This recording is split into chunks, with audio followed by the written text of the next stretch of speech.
شروع اللہ کا نام لے کر جو بڑا مہربان نہایت رحم والا ہے۔ سورہ مریم آیت 51 تا 72۔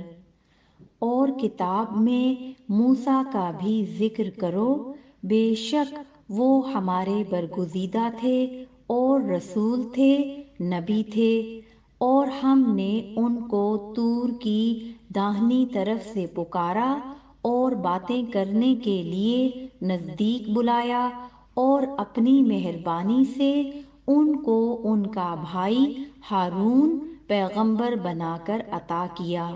اور کتاب میں اسماعیل کا بھی ذکر کرو، وہ وعدے کے سچے اور رسول تھے، نبی تھے، اور وہ اپنے گھر والوں کو نماز اور زکوٰۃ کا حکم کرتے تھے اور اپنے پروردگار کے ہاں پسندیدہ تھے۔ اور کتاب میں ادریس کا بھی ذکر کرو، وہ بھی نہایت سچے تھے، نبی تھے، اور ہم نے ان کو اونچی جگہ اٹھا لیا تھا۔ یہ وہ لوگ ہیں جن پر اللہ نے اپنے پیغمبروں میں سے فضل کیا، یعنی اولاد آدم میں سے، اور ان لوگوں میں سے جن کو ہم نے نوح کے ساتھ کشتی میں سوار کیا، اور ابراہیم اور یعقوب کی اولاد میں سے، اور ان لوگوں میں سے جن کو ہم نے ہدایت دی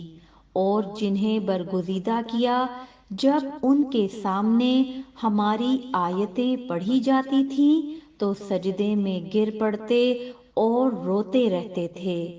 پھر ان کے بعد چند ناخلف ان کے جانشین ہوئے جنہوں نے نماز کو ضائع کر دیا اور خواہشات نفسانی کے پیچھے لگ گئے، سو عنقریب ان کو گمراہی کی سزا ملے گی۔ ہاں، جس نے توبہ کی اور ایمان لایا اور عمل نیک کیے تو ایسے لوگ بہشت میں داخل ہوں گے اور ان کا ذرا نقصان نہ کیا جائے گا، یعنی ہمیشہ کی بہشتوں میں جس کا اللہ نے اپنے بندوں سے وعدہ کیا ہے کہ جو ان کی آنکھوں سے پوشیدہ ہے۔ بے شک اس کا وعدہ نیکوکاروں کے سامنے آنے والا ہے، وہ اس میں سلام کے سوا کوئی بیہودہ کلام نہ سنیں گے اور ان کو صبح و شام کھانا ملے گا۔ یہی وہ جنت ہے جس کا ہم اپنے بندوں میں سے ایسے شخص کو مالک بنائیں گے جو پرہیزگار ہوگا۔ اور فرشتوں نے پیغمبر کو جواب دیا کہ ہم تمہارے پروردگار کے حکم کے سوا اتر نہیں سکتے۔ جو کچھ ہمارے آگے ہے اور جو پیچھے ہے اور جو اس کے درمیان ہے، سب اسی کا ہے، اور تمہارا پروردگار بھولنے والا نہیں۔ یعنی آسمان اور زمین کا اور جو ان دونوں کے درمیان ہے، سب کا پروردگار۔ تو اسی کی عبادت کرو اور اس کی عبادت پر ثابت قدم رہو، بھلا تم کوئی اس کا ہم نام جانتے ہو؟ اور کافر انسان کہتا ہے کہ جب میں مر جاؤں گا تو کیا زندہ کر کے نکالا جاؤں گا؟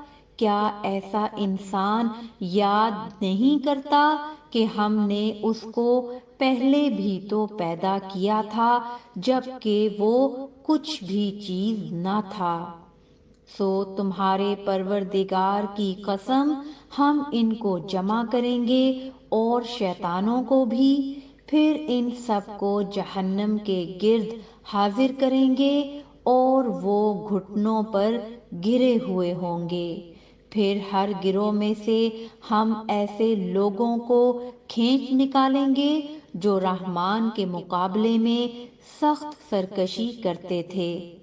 پھر ہم ان لوگوں سے خوب واقف ہیں جو اس میں داخل ہونے کے زیادہ لائق ہیں، اور تم میں سے کوئی شخص نہیں مگر اسے اس پر گزرنا ہوگا، یہ تمہارے پروردگار پر لازم ہے، مقرر ہے۔